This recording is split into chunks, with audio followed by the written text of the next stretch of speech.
let's move over to Michigan basketball, close things out.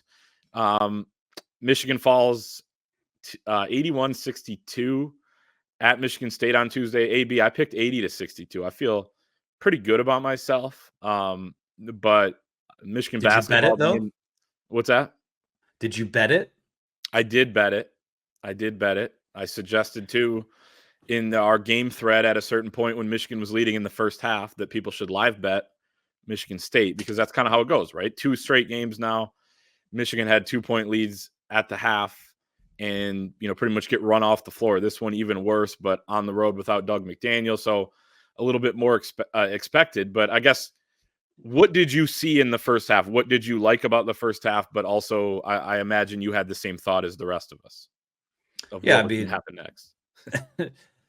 it's the same that it's been, regardless of Doug McDaniel's there or not. You'll play a pretty, again, we know this team has flaws. It's never going to look perfect, but you play a pretty good opening 20 minutes. And it maybe should have been a little bit better. I know Michigan State, I think, went on that little 5-0 run right at the end of the half there to trim things to 2 points. But, my thought was, how's it going to, how are they going to do it this time? How's it going to look in the second half? And it's what it had been. The double-digit scoring run, they're just not, they're not deep enough.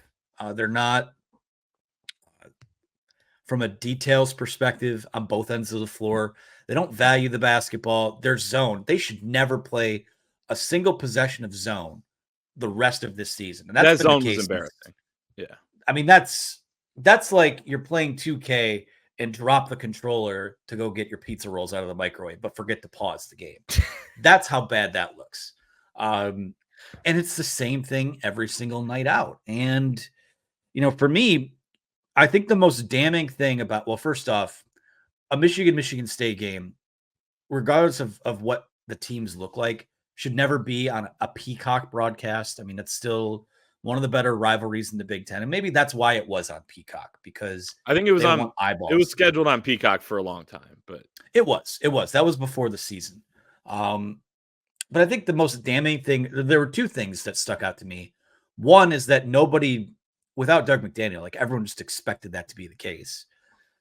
And 2, I think the most damning thing is that no one really seemed to care, which is, you go to the Breslin. I mean, think of those games at the Breslin Center, in the Beeline era, or even earlier on with Jawan, some of those games that they lost. There was a palpable kind of buzz for it, and there didn't seem like there was any appetite from the fan base to tune in and watch them try to prevent Tom Izzo from getting win number 700 at Michigan State. And I don't blame anyone for that. It's just the state of, this is as bleak an outlook as it's ever been for Michigan basketball. And for me, maybe we'll talk about this here in a minute. I just don't know.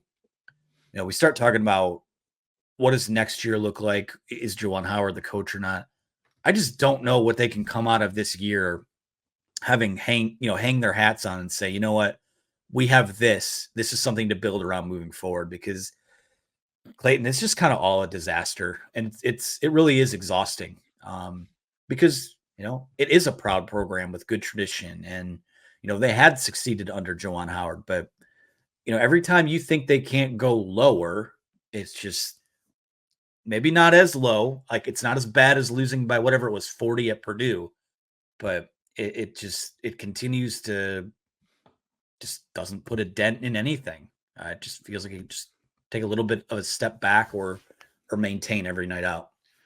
Yeah, the difference between that game, and for obvious reasons, Michigan State kind of struggling and inconsistent as well. Obviously, they're still, projected NCAA tournament team. I think it's 6th seed or around there right now. But I mean, the difference between that and 2014, when Michigan went in there and, Nick Stauskas is blowing kisses to the crowd, in 2018, that upset win that kind of really, started Michigan's run there in the, the later 2/3 of the season. It's a huge difference. One guy who did care, though, was Tom Izzo. I was down on the court at halftime. I wasn't part of the halftime show or anything. I was just talking to some people down there, and I was in the tunnel going back up, and Tom Izzo's coming out of the locker room. He looked sick to his stomach at halftime, because partly what we're talking about, he knew they had to win that game. They had to. Otherwise, it would have been a complete and utter embarrassment for him because, it's kind of like how Michigan fans felt during football season when they went into East Lansing. They had to win. Like if something went wrong, it would have been one of the biggest disasters in program history to lose that game. Michigan football wins 49-0. Michigan State basketball wins by 19 points. So both teams kind of got what they wanted, but it was a little dicey there at halftime if you're Michigan State. But like you said, and kind of I alluded to, we all kind of knew that it was pretty unsustainable, which is crazy. They played pretty well, but they were only up 2. And that kind of told you everything you needed to know. First half, they were 9 of 14 on twos, and they hit 5 threes, including one from Terrace Reed, his first career 3. And give him credit. Late shot clock, turned, didn't hesitate, and made it. But those are the things that had to go right for them to be in that game. I do want to give Jalen Llewellyn a lot of credit for what he did. And putting up 18 points and hitting tough shots and, just grinding and playing 35 minutes with the biggest leg brace I've ever seen a guy play with on his left leg. You have to give him a lot of credit, and you have to, I know they're trying to do a little bit of load management with him at home because he is still recovering, but man, I'd like to see a little bit more of him. Am I wrong? I mean, at this point, you want to do right by him, make sure he can stay as healthy as he possibly can. But at this point, they don't have anything else, especially on the road. It's Jalen Llewellyn or bust. I know Namari Burnett will play the point a little bit. I don't think George Washington is capable of doing that in the here and now.